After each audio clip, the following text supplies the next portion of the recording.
Chapter 1. A City Washed by Rain. Kiev stood veiled in a light haze, as if someone had thrown a thin, transparent cloth over it. Autumn wasn't asking permission to enter anymore. It barged into every morning, with sharp wind, rustling leaves, and wet pavements where the streetlights reflected in blurry patches. Marko Kravitz walked quickly, almost gliding between streams of people. In his hands, a thermal mug with a drink as dark as his mood. The hood of his jacket slid over his eyes, but he didn't stop, not even when the wind knocked his earbuds out. It was too loud in his head for music to do anything. He worked at a small but ambitious publishing house called Serpent. For the last 6 months, he'd been an editor. His job was heavy but honest, to read, correct, and support authors who had almost finished their novel for the 100th time. Marko loved literature. Marko did not love people. Or so he believed. Until she appeared.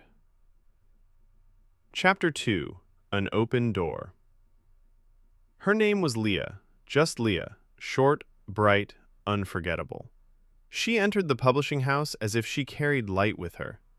The door didn't simply open, it rearranged the air in the room. Even the dust specks seemed to float more gracefully in the sunlight.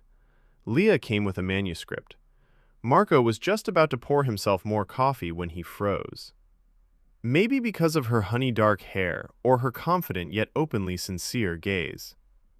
"Good morning," she said warmly, so warmly that he felt a little disarmed. "How can I help you?" he asked, sounding dry. "I write, and I'd like to submit my manuscript. I know the chances are small, but—" Her smile.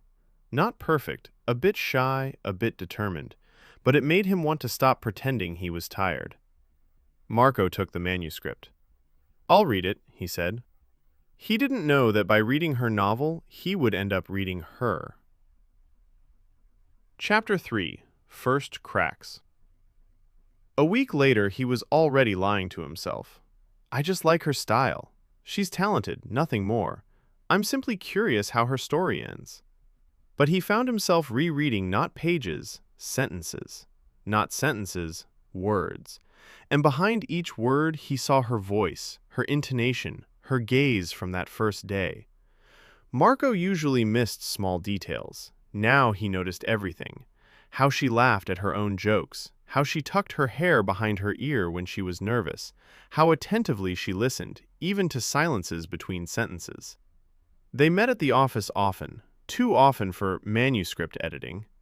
"You know," Leah said once, "you're too serious." "It's professional." "I think it's defensive." He abruptly changed the subject. He didn't like being seen through. Chapter 4. Uninvited Warmth. Marko didn't fall in love instantly. He fell gradually, quietly, invisibly, like fog swallowing a city from all sides. He began to capture her laughter, her steps in the hallway, the trace of her fingertips on his red editor's pencil. And the more he allowed himself to love her, the more he changed. He started arriving at work earlier. He read her manuscript not as an editor, but as someone afraid of losing something important.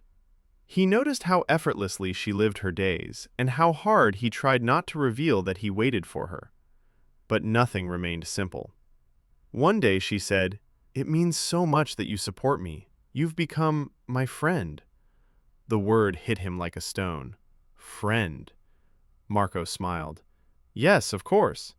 And something cracked inside him. Chapter 5. The Other Man.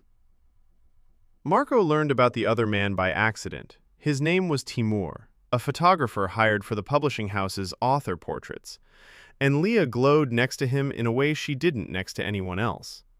Marko saw it instantly, and felt something cave in beneath his ribs. Timur was charismatic, confident, effortlessly charming in a way that made people like him without him saying much. And most importantly, he saw Leah. Not as a writer, not as a colleague, as a woman. After the photo shoot, she laughed with him, touched his arm lightly, told him something animatedly. Marko stood aside, invisible, unnecessary. When Timur left, Leah said, "He's wonderful. We've known each other for a long time. We just stopped talking at some point. I'm glad we reconnected." Marko nodded. That's good. He said it evenly, as though he didn't hear his own heart thudding painfully. Chapter 6. Conflict. The following weeks blurred together. Leah texted Timur more often than she visited the office. Marco saw how she lit up when she received a message. "You've changed," she said one day. "No." "You have. You feel distant." "Maybe I'm just busy. Or maybe you're hiding something?" He swallowed. "No, nothing." Leah looked at him for a long moment, carefully. "I want you to know, you're a very important person in my life." He wanted to say, "But I want to be something else to you." He wanted to say, "I love you." He wanted to say, "You're the air I breathe."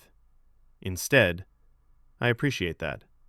He hated himself for his weakness. He hated his love, but most of all, his truth, which he couldn't voice. Chapter 7. Climax. The climax came where he least expected it, Leah's book launch. The hall was full. The light was soft, making everything appear a bit unreal. Leah, in a pale dress, excited, radiant, happy. Next to her, Timur. He held her hand. Marco stood in the crowd. Then Leah stepped on stage, took the microphone, and said, "I want to thank a very special person.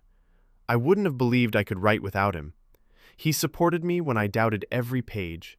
He is my best friend and greatest ally." She looked straight at Marco. "Marco, thank you." Applause, light, people, and he just wanted to disappear. After the event, he walked outside. It had just begun to drizzle, lightly, almost imperceptibly. He stood under a streetlight and felt something inside him break, slowly but irreversibly. Leah followed him out. "Why did you leave? I was looking for you." "I couldn't," he paused. "You're happy." "Yes," she said, honestly. "Timur, we're going to try being together." Marco closed his eyes. "That's good," he whispered. "But you—" Her voice trembled. "You're not upset, right?" He inhaled, then said the words that cost him everything. "I want you to be happy, even if it's not with me." Silence. Her eyes glistened. "You—" She stopped. "Why don't you ever talk about your feelings?" He smiled softly. "Because some feelings exist only to be kept silent." She lowered her gaze. "You're incredible, Marco, but I don't feel the same way." "I know." And he truly did. For the first time ever, Leah didn't know what to say. Chapter 8. Ending. They didn't meet as often afterward. Leah still visited, but she was different. Marco had changed too. He no longer read her pages at night. He no longer searched for her in a crowd, no longer listened for her steps. He was letting go, slowly, painfully, but letting go. One evening he opened the window in his apartment. A thick fog hung over the city. Marco wrote her a short message. "Thank you for the story we had. I will keep it, and I'm moving on." Leah replied, "And thank you. You taught me to believe. Take care of yourself." It was the right ending to the wrong kind of love. Marco stepped out onto the balcony and inhaled the cool night air. He knew. Sometimes the strongest love is the one that doesn't demand reciprocation. Sometimes the most honest feelings are the ones left unspoken. Sometimes the best thing you can do for someone is allow them to be happy without you. He smiled, and for the first time in a long while, it didn't hurt. Epilogue. Marco continued working at the publishing house. Leah continued writing. Timur continued photographing. Life moved on, exactly as it should.